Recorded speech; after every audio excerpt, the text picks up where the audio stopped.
आज आपण पाहणार आहोत ओल्या बोंबलाचं कालवण. इथे मी ओले बोंबील घेतलेत. बोंबील तसे बारीकच होते, पण कालवण खायचं होतं. ओल्या बोंबलाचं कालवण करत आहे. इथे मोठे मोठे 2 टोमॅटो घेतलेत, कोथिंबीर घेतले, अद्रक लसूण घेतले, त्याचं वाटप करून घेतले. बोंबील कापून स्वच्छ धुवून घेतलेले आहेत. तेलावर मसाला टाकलाय, जे आपण वाटप केले ते तेलावर टाकायचं आहे. चांगलं परतून घ्यायचं आहे, झाकण ठेवायचं आहे. त्याच्यात घरगुती लाल मसाला आपला, हळद, मीठ टाकायचं आहे. पुन्हा परतून घ्यायचं आहे, झाकण ठेवायचं आहे. मसाला चांगला परतून घ्यायचा आहे तेलावर. हे बघा, चांगलं तेल सुटलेलं आहे मसाल्याला. झाकण ठेवून परतून घेतलेला आहे इथे मसाला चांगला. तेलही छानपैकी सुटलेलं आहे.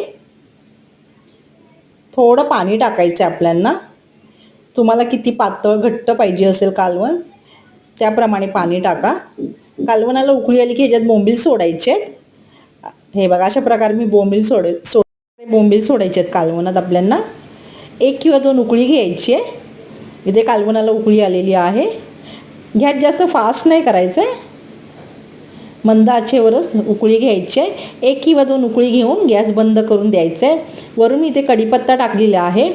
आंबट काय चिंच किंवा कोकम मी इथे वापरलं नाही आहे, कारण टॅमॅटो आंबटच होते. मोठे घेतले होते टॅमॅटो 2 आणि ते आंबट होते. अशा प्रकारे मी ओल्या बोंबलाचं कालवण केलेलं आहे. तुम्हीही करा, तुम्हाला आवडेल.